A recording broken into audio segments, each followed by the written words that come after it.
Alors nous allons nous intéresser ici à la conduction de la chaleur. La situation que nous allons analyser, c'est le cas où nous avons un corps chaud qui a une température TA et un corps froid qui a une température TB.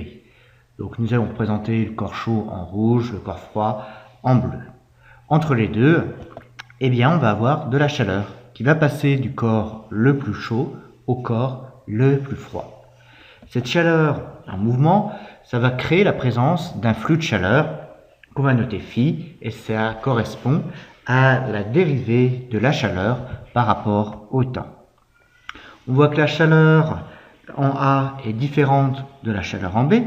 Donc cette évolution de la chaleur en fonction de l'axe des abscisses qu'on appelle X, ça nous crée un gradient de température. Donc ce gradient de température, lui, est quantifié par la dérivée de T par rapport à la coordonnée spatiale.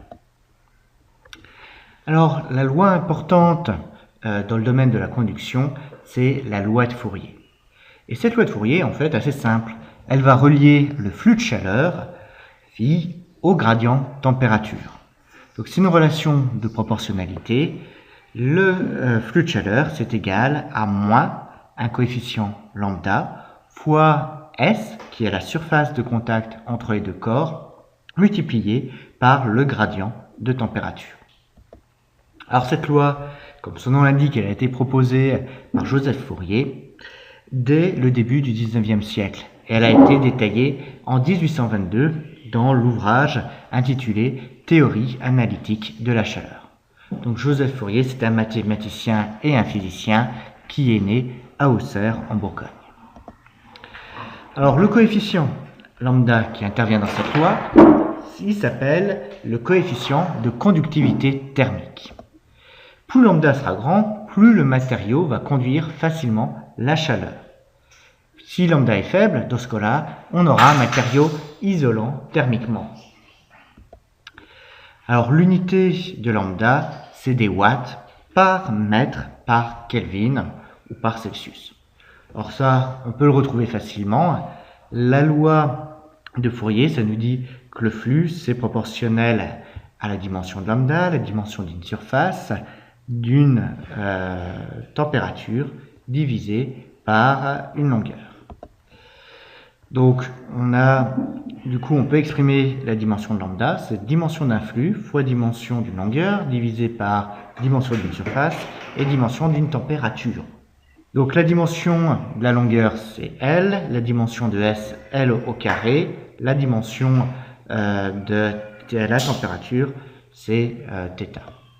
Donc du coup, on a bien le résultat que la dimension de lambda c'est la dimension d'un flux, donc des watts, divisé par une longueur des mètres, divisé par une température des Kelvin ou Celsius. Alors maintenant, il y a certaines situations où on va pouvoir simplifier cette loi de Fourier. En effet, si on suppose que l'écart entre le corps chaud et le corps froid est relativement faible, dans ce cas-là, notre gradient de température, on va pouvoir l'approximer. On va notamment pouvoir l'approximer comme étant la différence de la température au point B et A divisé par la différence des positions en B et en A.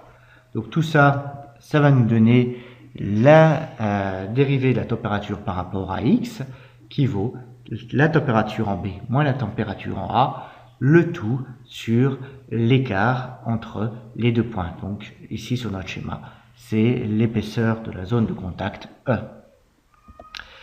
Si on remet ça dans notre loi de Fourier, ça nous donne que le flux de chaleur, c'est égal à moins lambda fois la surface de contact, multiplié par la différence des températures divisé par l'épaisseur.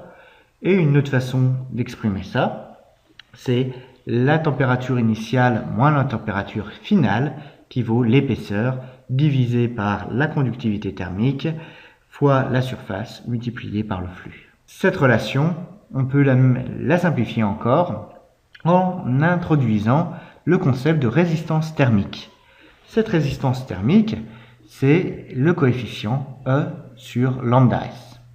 Et du coup, la relation simple qu'on obtient, c'est la différence de température entre l'état initial et l'état final qui vaut la résistance thermique multipliée par le flux de chaleur. Et une telle relation, eh bien, ça peut rappeler ce qui se passe avec des résistances électriques. Généralement, on est beaucoup plus habitué à étudier ces résistances, ces phénomènes électriques, plus que les phénomènes thermiques. Donc il est intéressant d'essayer de dresser une analogie entre les différents domaines de la physique. Le plus connu, celui qu'on étudie en premier à l'école, c'est le domaine électrique, où on a la loi d'Ohm. VA moins VB qui vaut RI.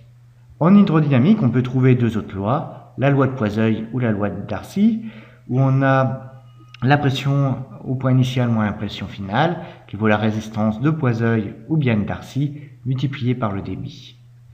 Et nous, ce qu'on vient de voir, c'est que la loi de Fourier, c'est température initiale moins température finale, qui vaut une résistance thermique multipliée par un flux.